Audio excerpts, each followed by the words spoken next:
Muchas gracias, Sergio. Muchas gracias a todos. Muy buenos días también. Quisiera iniciar por solidarizarnos al tiempo de manifestar nuestra inconformidad y realmente nuestra gran preocupación por lo que está pasando en el gremio periodista y en relación a las manifestaciones que se desarrollaron el día de ayer en distintas ciudades del país y que me parece a mí que lo que hablan es de un problema que se debe de contener ya. México es el país más peligroso del mundo para ejercer el periodismo, de acuerdo a la organización internacional Reporteros Sin Fronteras. Miren, ocupa el lugar 143 en la calificación de libertad de prensa en 2021. El caso más reciente de la periodista Lourdes Maldonado, asesinada en Tijuana, es una muestra terrible e indignante de la insensibilidad y el desprecio que tiene el gobierno de Morena hacia las y los periodistas. Hace casi 3 años, Lourdes Mendoza pidió ayuda directamente al presidente de la República, Andrés Manuel López Obrador, en una de sus mañaneras. Dijo que temía por su vida por un conflicto legal con el exgobernador Jaime Bonilla. Los asesinatos de periodistas no cesan. De acuerdo a artículo 19, en lo que va de este sexenio, han asesinado a 28 periodistas, 5 de ellos en mi estado, en Veracruz. Es más que evidente la incapacidad de este gobierno para garantizar seguridad a comunicadores. Peor aún, es inaudito que el propio gobierno sea quien ataque a los medios, los señale, los presione y acose. Esa es una característica de los regímenes autoritarios, de los dictadores, que en México no debiera de estar ocurriendo. Muchas gracias, coordinador. Iniciaríamos entonces con las preguntas. Arrancamos con las que nos hizo llegar Gerardo Segura. La primera, ¿qué opina del testamento político de López Obrador? ¿Considera que se está saltando de nuevo la ley? ¿Se puede comparar a presidentes dictadores como lo hizo Hugo Chávez en Venezuela, quien también habló de un testamento político al dejarle el gobierno a Maduro y otros dictadores más? Me parece que no debe sorprendernos que el gobierno, específicamente el presidente de la República, pues no respete la Constitución, no respete las reglas y deliberadamente atente contra ellas. Esta característica de testamento político, que por supuesto en ninguna ley se contempla, es más, como bien lo dice Gerardo Segura, es más propia de un monarca, de líderes autoritarios, de regímenes totalitarios o de algún gobernante pues soberbio, ególatra. Es algo que además me parece que es fabricado de manera intencional, amén de coincidir con aquellas prácticas que se han hecho en otros países, como el caso de Venezuela en el momento de Hugo Chávez, y lo que pretende, en todo caso, amén de poder, como decía yo, parecerse a ellos porque creen estas cosas que no les sirven, que además no son actos de legalidad en nuestro país, como si un gobierno pudiera delegarse a alguien. O sea, eso no es así. Para eso existen nuestros documentos formales en toda nuestra reglamentación, en toda nuestra legislación. Lo que más parece esto es también un distractor, un enorme distractor para salirse de los temas. El de Lourdes Maldonado, el de la economía que está peor que nunca, el de la seguridad que también no tiene comparación con lo que pasaba en el pasado, que ya estábamos mal y hoy estamos mucho peor. El, desde luego, la desinversión que se está generando en nuestro país y que provoca las afectaciones que en la economía se están demostrando. La caída en las expectativas del crecimiento, que ya lo decía desde ayer el Fondo Monetario Internacional, se espera una reducción del 4 al 2.9 en las propuestas que se tenían, que según algunos han mencionado que si esto resulta ser cierto, a fin de año tendríamos, mejor dicho, a fin de sexenio, o sea, en el 2024, habría tenido México en los 6 años un crecimiento de 0. Entonces, esas cosas que son lo que le preocupan a la gente, la inseguridad, la economía fundamentalmente, y ahora, por supuesto, derivado de la pandemia, de manera muy importante, la salud, no se están atendiendo bien. Y el presidente se dedica a hablar de testamentos políticos que no tienen relación con la ley, que no tienen ninguna vinculación con nuestra legislación. es un absoluto distractor, además de querer parecerse con los dictadores, los peores seres que hay para gobernar un país. Gracias, coordinador. Gerardo Segura también le pregunta, ¿qué opina de la preocupación que manifestó la secretaria de Energía de Estados Unidos por la reforma energética impulsada por López Obrador y que el gobierno federal no quiso reconocerlo? ¿Cree que es hora de que se dejen de aberraciones y disparates al impulsar una reforma energética que llevaría al país al colapso económico y a la parálisis en sectores productivos y que lesionaría fuertemente el patrimonio y el ingreso de los mexicanos? Claro, claro que creo que es una preocupación que tienen los americanos. Lo vino a constatar la secretaria de Energía de aquel país, pero también la debiéramos de tener todos los mexicanos y que el gobierno deje de desinformar y cuente la verdad. Porque, a ver, ¿qué dice el gobierno con la reforma energética? Que va a bajar la luz, el precio de la luz. Mentira.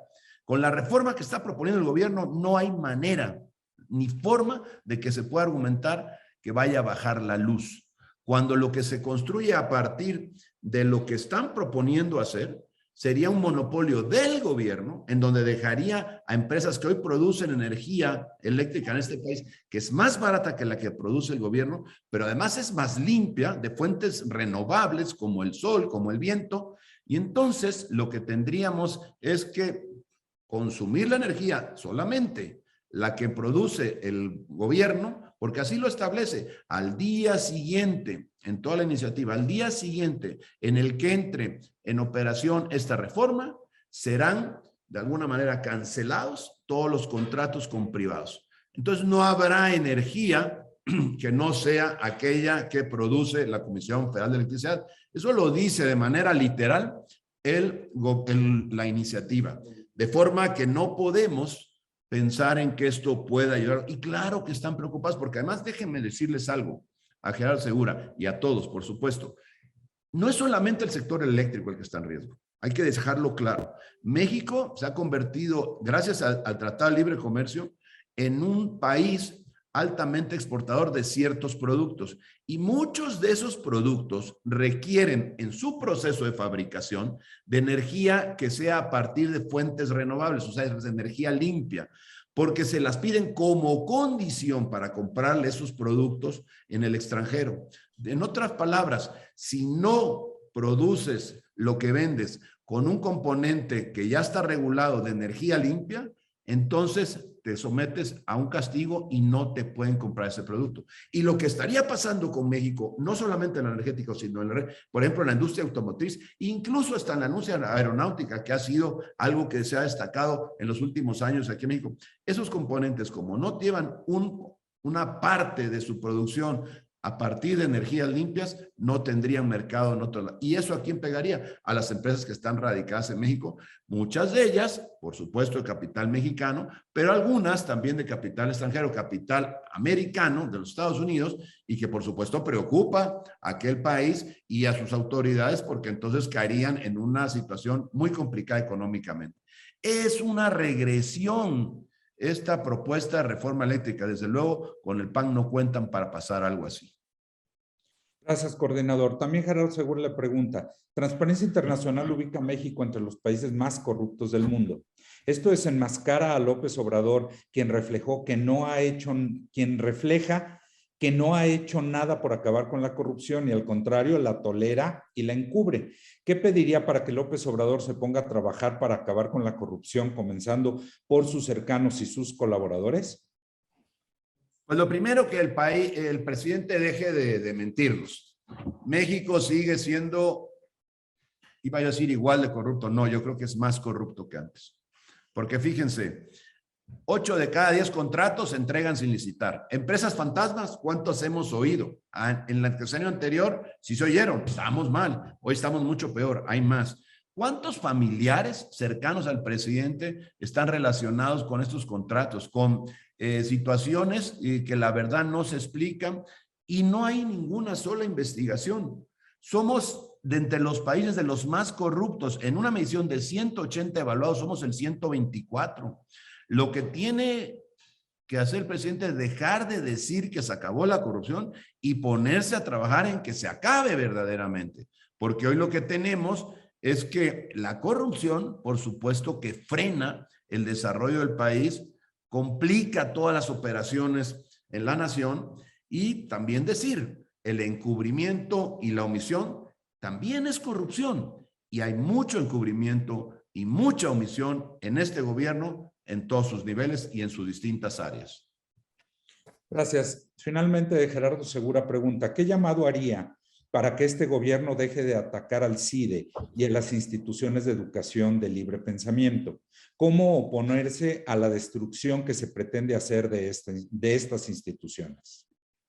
Pues el llamado es simplemente que lo deje de hacer, que no meta las manos en este centro de investigación y docencia, que me parece a mí que lo que hace es el gobierno reconociendo que esa institución es valiosa para el país y que además son formadores de aquellos que pueden llegar a ser los investigadores, los docentes, y que tienen esa participación, digamos que en la vida pública de nuestra nación, pues lo que quieren es controlar todo lo que puedan controlar, para que ya quieren controlar hasta cómo se van a formar las personas que puedan asistir a ese centro.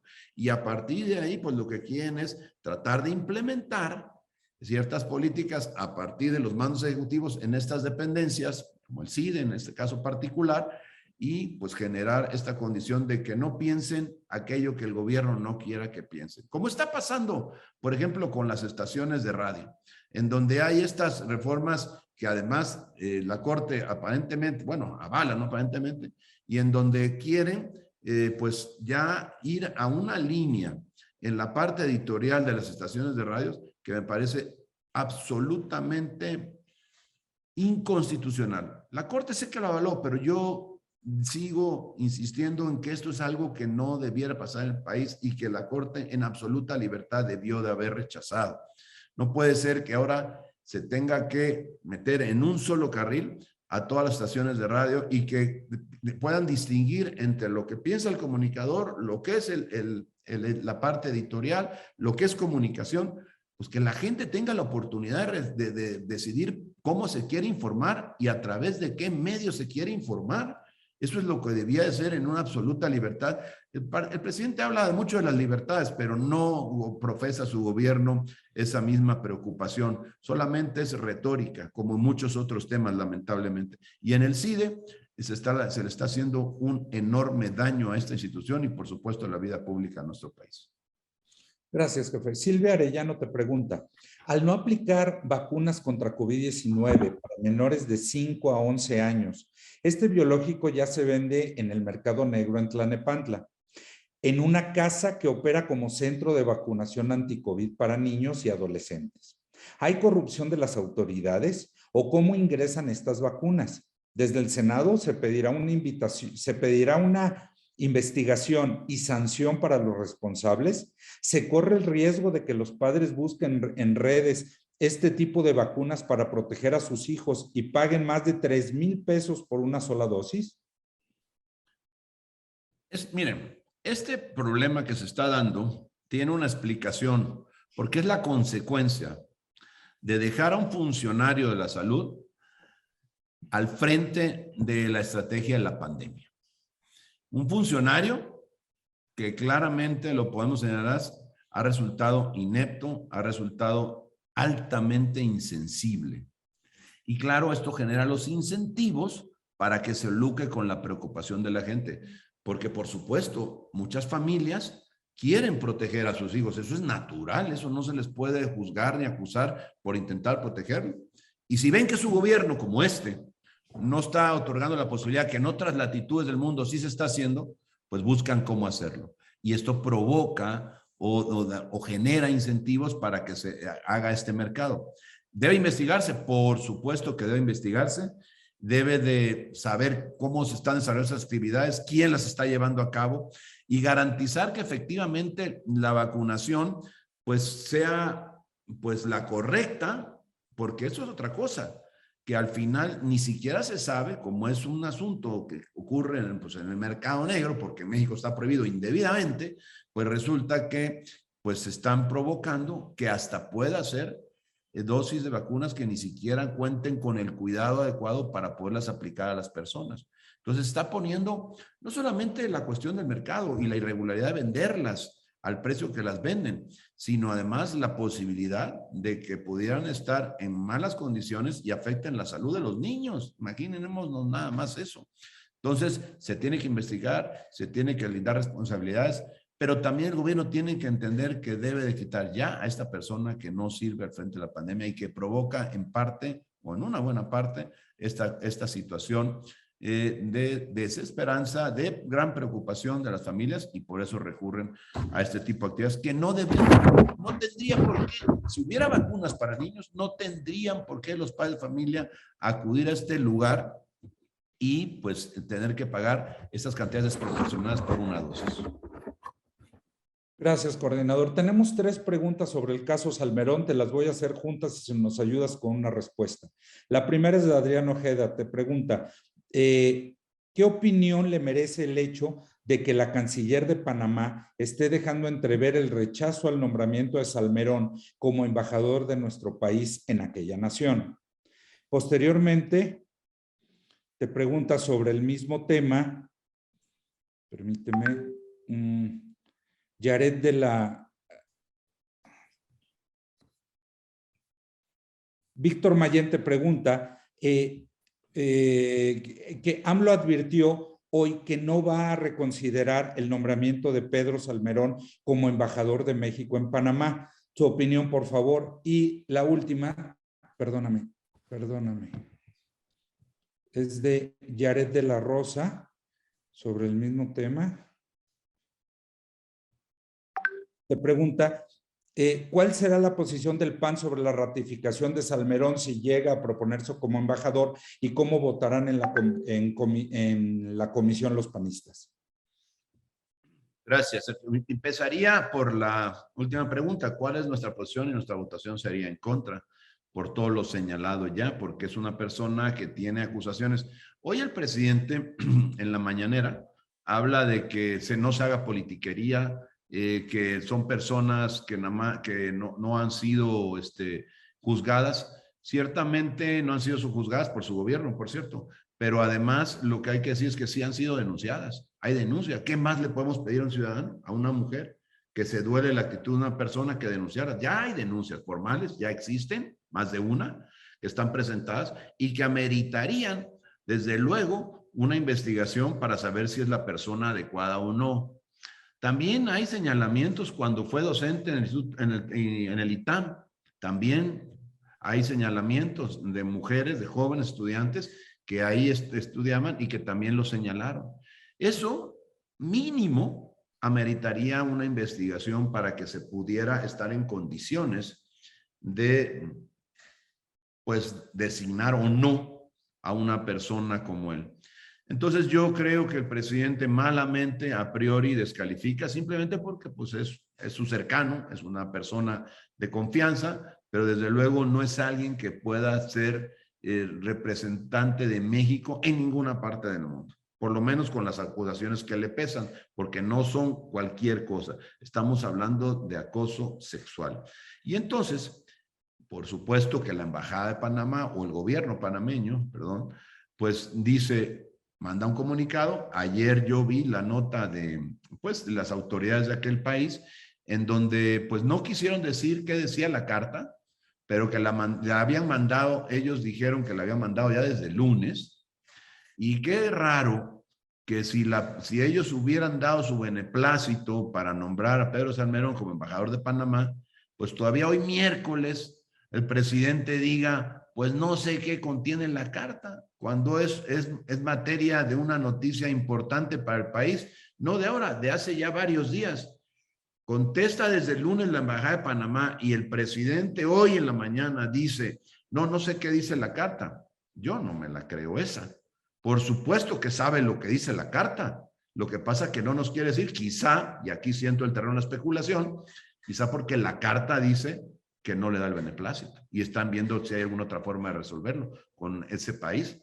Pero por supuesto que esto de lo que hablas, oye, ese es un nombramiento polémico que no debería tener por qué, teniendo gente México que puede destacadamente llevar a cabo esa labor en Panamá, la de embajador de nuestro país, de toda la República, y tener que andar batallando porque quiero poner a un amigo y porque ese amigo tiene acusaciones en su contra sobre acoso sexual que no se permiten que lleven su curso y que se investiguen. Y bueno, pues tener que pasar la pena de que un gobierno como el de Panamá aparentemente le pudo haber dicho que no. Entonces el PAN, por supuesto, está en contra de esto. Nosotros seguiremos manifestándonos que mientras no haya, digamos, la cantidad de elementos que prueben que tiene capacidad, pero que además buena conducta, que tiene pues un prestigio público de todos los nombrados, pues no podremos acompañarnos. Una lástima que el Servicio Exterior Mexicano se esté deteriorando de esta manera. Gracias, coordinador. Adrián Ojeda te pregunta, ¿cómo califica el informe de la encargada de la CNDH en el que dice que está acorde a la transformación del país y no se ha hecho nada en cuanto a feminicidios, falta de medicamentos a niños con cáncer y otras grandes carencias de defensa a los ciudadanos? Miren ustedes, desde que llegó a la Comisión Nacional de Derechos Humanos, la titular, lo que vemos, bueno, de primero la manera que llegó, una forma fraudulenta, en donde se perdieron votos a la hora de su conteo y todo aquello que sucedió en aquellas sesiones para intentarla nombrar. La verdad es que es una tragedia para todas las víctimas de abusos y de atropellos en sus derechos humanos, tener una funcionaria con la categoría de la que tenemos en la Comisión Nacional de Derechos Humanos. Es verdaderamente insensible e indolente. Miren, ¿qué más prueba quieren que no haber actuado ya? En el caso del bebé, Tadeo, que fue encontrado en una cárcel en Puebla, en donde la Comisión Nacional de Derechos Humanos es que dice, no hay denuncia, a ver, no se necesita, tendría que haber actuado de manera inmediata. Yo creo que lo que no tiene la señora Piedra Ibarra, pues es la voluntad de hacer algo que incomoda al presidente, y eso es terrible, porque la Comisión Nacional de Derechos Humanos lo que tiene que hacer es su trabajo, más allá de que moleste a quien moleste. Lo que se trata es de proteger a las personas de lo fundamental, los derechos humanos de las personas en este país, que están, por cierto, consagrados en la Constitución, y ella tiene obligación de cumplir con eso, y no lo está haciendo, claramente no lo está haciendo. Es terrible lo que pasa en esa área por un nombramiento de una persona que no debió de haber sido puesta en ella. Pasa un poco lo mismo que con el asunto anterior que comentábamos, el de Pedro Salmerón. Por poner a una persona que no es la adecuada, mire lo que está pasando. Pues aquí en derechos humanos se debió de pensar, antes de quedar bien con los amigos, ver a quién poner para que quedara bien con quien tiene la obligación, con la población de este país. Gracias, coordinador. Gerardo Cedillo te pregunta, el asesinato de periodistas apenas ha merecido una mención de la CNDH. Hay pocas recomendaciones contra el gobierno federal. Según Gobernación, ya son 52 asesinados. Es el país más inseguro del mundo para este gremio. Desde el Poder Legislativo, ¿también se tiene que hacer una ley de protección a periodistas? Veracruz, por cierto, uno de los estados más violentos para los periodistas. ¿Qué pudieras comentar? Es un poco lo que ya habíamos comentado prácticamente al inicio de esta plática. México es el país o dentro de los países más peligrosos para ejercer el periodismo. No son datos que diga el PAN o que diga Yulen, son datos que dicen organizaciones internacionales distintas, no una, varias, y que pues de alguna manera dan una clara muestra de que pues hay un desdén por atender realmente esta particularidad. Y todas las vidas son importantes, todas, absolutamente todas en el país. Pero me parece que digamos que la profesión del periodismo se debe garantizar en su ejecución plena, porque es quien informa a la población.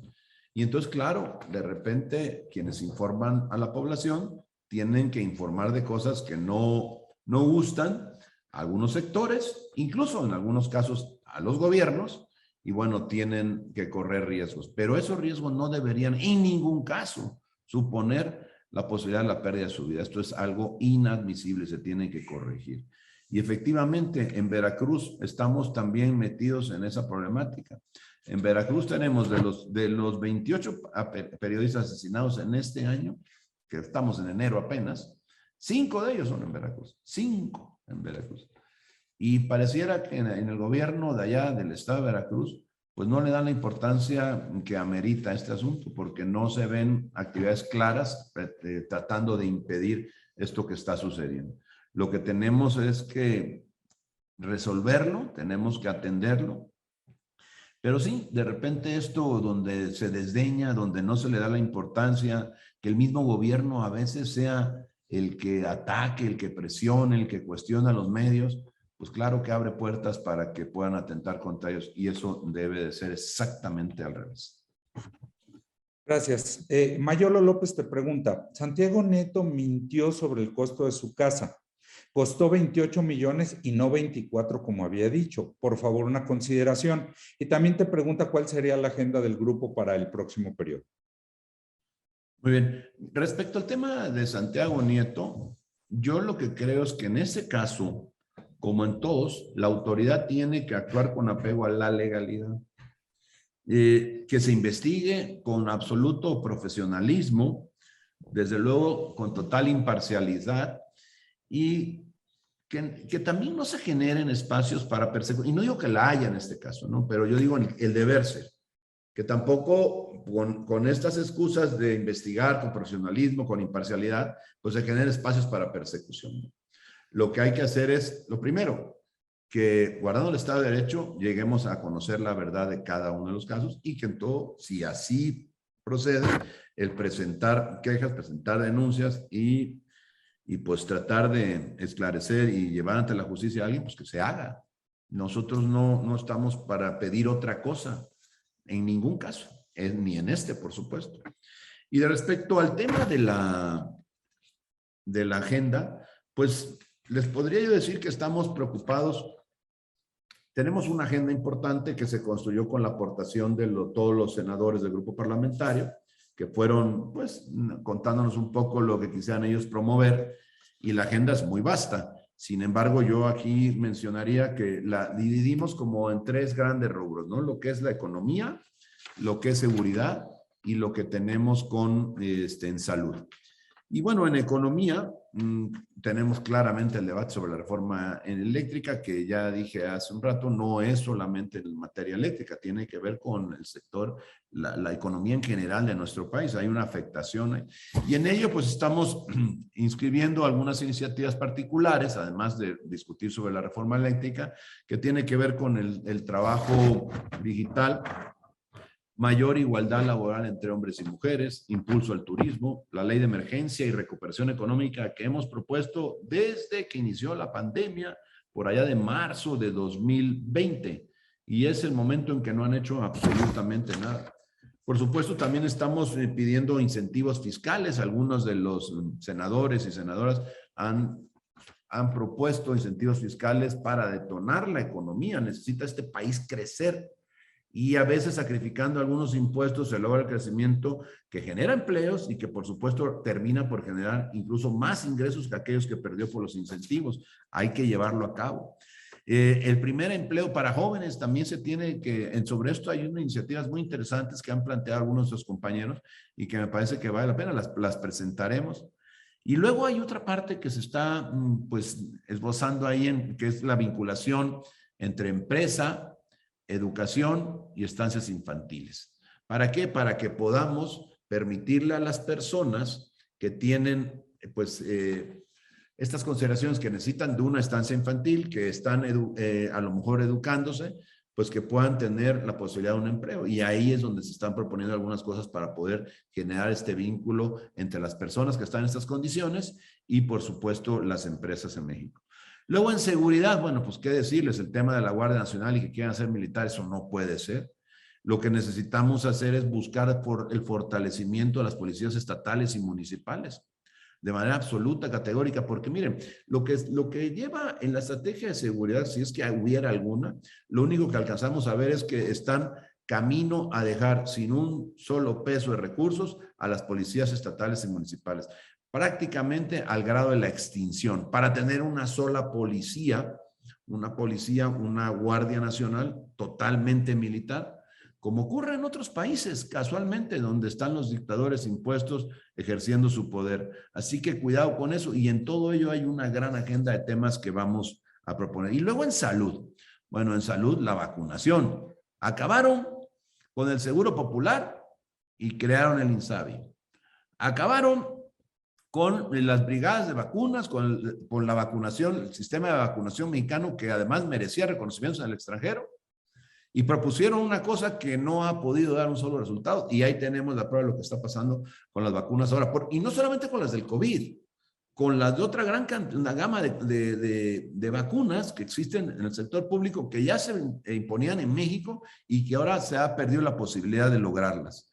Y luego, pues, el regresar el fondo de gastos catastróficos. ¿Se acuerdan que había para enfermedades importantes como cáncer? Bueno, pues simplemente lo extinguieron a base de utilizarlo para otras cosas. Y ya las personas que tienen, pues, afectaciones en su salud de este tipo de enfermedades, pues no tienen quien las atienda, porque si no tienen seguridad social y no hay digamos que la parte de la seguridad entregada por el gobierno, pues ya no hay quien se las pueda otorgar.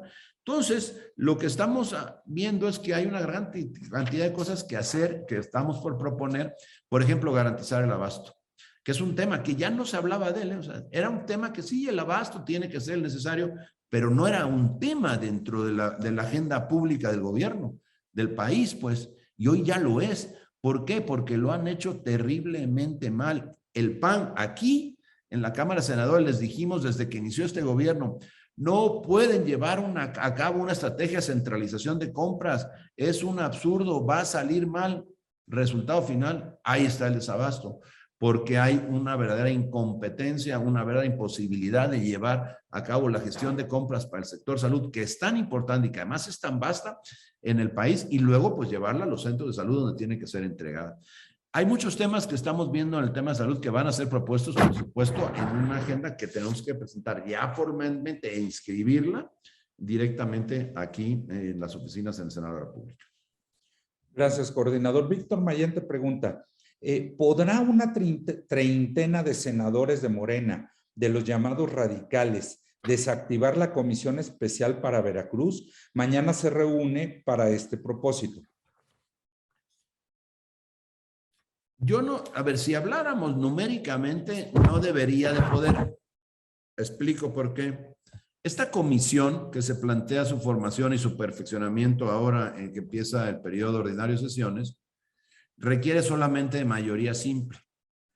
Y en una mayoría simple, si nosotros restamos 29 senadores que están inconformes, ¿y por qué digo solo 29? Porque de todos los grupos parlamentarios, se consintió, de todos sin excepción, se consintió la creación de esta comisión.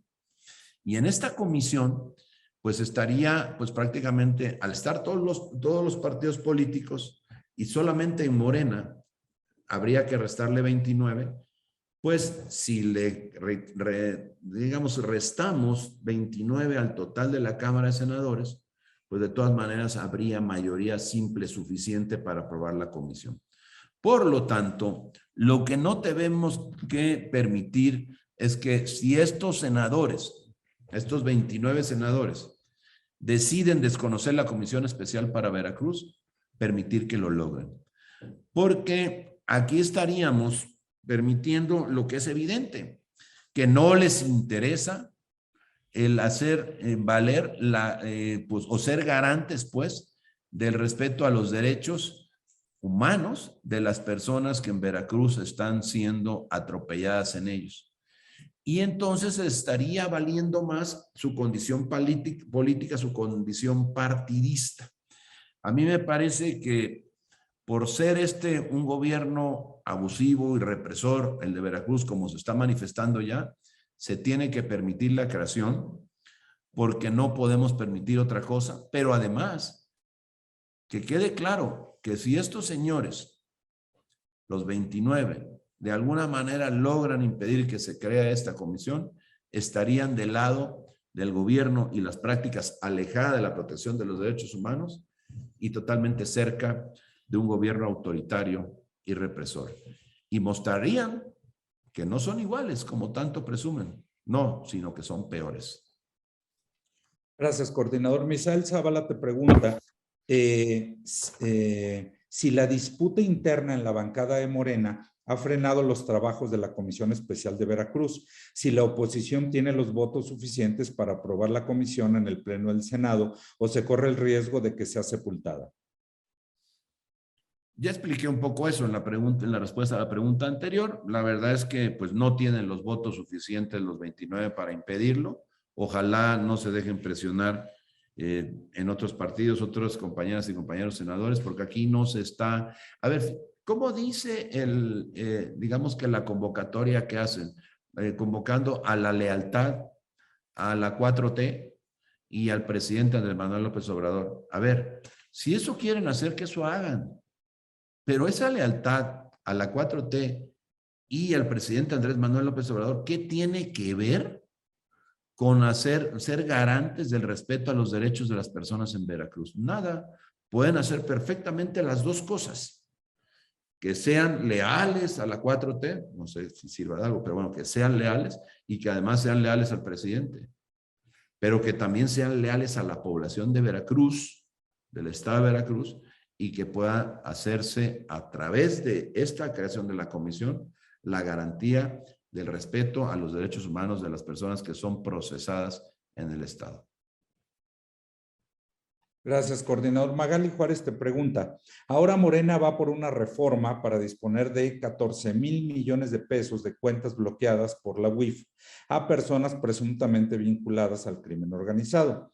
Dice que se pondrían a disposición del INDEP o para programas sociales. ¿Considera viable esta propuesta? ¿Son más fondos para uso político electoral? Yo creo que es eso. En el fondo, lo que están viendo, hay una nota por ahí que tiene un poco que ver con la consecución de Rafón. No sé no recuerdo en qué medio, pero en algún medio nacional la menciona, en donde se habla del digamos que el crecimiento en la cartera de créditos por recuperar que tiene el sistema de administración tributaria, que son alrededor de más de 300,000 millones de pesos que crecieron en este año, en los últimos 11 meses, que son los datos que se reflejan ahí. Y claramente lo que proponen es poder ir a la recuperación. ¿Por qué? Porque la política económica de este país no está funcionando para crear más empleos, para crear más oportunidades y para generar más recursos al propio gobierno, por cierto, porque están equivocados, porque están perdidos, porque están en una ideología de unas cosas que ya no funcionan en el mundo, no en México, en el mundo. Y por supuesto que a mí me parece que esta iniciativa que propone, pues, digamos que recuperar estas cuentas que han sido, digamos que aseguradas por este organismo, pues puedan disponerse de esos recursos. Aquí hay que cuidar muy bien si estos todavía están en procesos, porque no se puede pensar simplemente en tomar estos 14,000 millones de pesos, que son los que se dice que tendría este fondo, para, bueno, atropellar los derechos de las personas que están sometidas a un procedimiento. Hasta que no esté concluido completamente el procedimiento y se sepa o se tenga certeza de que este recurso que tenían particulares es indebido, entonces poder proceder. De otra manera, no podemos permitirlo. Se debe de respetar el debido proceso y apegarse al principio de presunción de inocencia. Esta medida, en el fondo, lo que deja ver es que el gobierno está buscando simplemente de dónde sacar más recursos. Y miren, ya vaciaron el Fondo de Protección de Gastos Catastróficos, que lo comentábamos hace un momento. Desaparecieron más de 100 fideicomisos. Pretendieron utilizar las reservas internacionales del Banco de México. ¿Qué más quieren? Pues ya no están encontrando debate, ya están los créditos nuevos fiscales de la Secretaría de Administración del SAT, pues. Y ahora quieren, pues, también el recurso que tiene la UIF. Asegurado de cuentas que habrá que ver, hay que conocer bien el detalle de la iniciativa, si esto va a ser solamente aquellas cuentas que ya haya concluido su proceso debidamente y en todo caso las otras se reserven, porque si no sería un atropello, por supuesto, y no se debiera permitir. Gracias, coordinador. Rubén Arismendi te pregunta, hoy la encuestadora de Las Heras informa una aprobación de 71% a Andrés Manuel López Obrador. Sin embargo, todo va a la alza, alimentos, luz, gas, ropa, etcétera. ¿No es esto una contradicción? Sí, porque hay que distinguir una cosa de la otra. Una cosa es lo que dice la gente respecto a la aprobación de la figura del presidente, que con mucha habilidad ha logrado desmarcarse de los resultados de su gobierno. Pero este gobierno, pues lo que ha provocado es la alza en la canasta básica en todos los productos, por arriba de límites que ya no se eran conocidos en México, que los dejamos de ver hace 20, 25 y 30 años, y hoy han vuelto a aparecer. Pero además es un gobierno que está pues reduciendo las posibilidades de que se generen más empleos en nuestro país porque está motivando la desinversión en el país. No está generándose por parte del gobierno tampoco la inversión necesaria para que pueda activarse la economía. Y entonces, pues claro, hay una cosa que califica a la figura presidencial porque habla de puras cosas bonitas de los que quiere lograr y que a la gente le gustaría que fueran realidad. Y entonces la gente, yo creo que de repente no alcanza a distinguir que el responsable de lo mal que va el gobierno es precisamente quien lo encabeza. El presidente de la República que no hace bien su labor, que no transita de la retórica a la realidad. Y entonces eso explicaría tal vez un poco esta contradicción que se muestra así aparentemente a primer golpe. Ok, igual Rubén Arismendi te pregunta, dice que mencionaste que había 28 periodistas asesinados este año, que si es este año o durante la administración de Andrés Manuel, que si pudieras precisarlo. Durante la administración de Andrés Manuel, 28 periodistas. Ok. Ok. Pues sería todo entonces, jefe. No tenemos más preguntas registradas. Agradecerte mucho tu tiempo, agradecerles a las compañeras y compañeros de La Fuente y les mandaríamos los materiales en el transcurso, en los próximos minutos. Agradecerte, muchas gracias, jefe. Tengan todos muy buen día. Muchas gracias a todas y a todos. Muy buenos días. Gracias por estar con nosotros.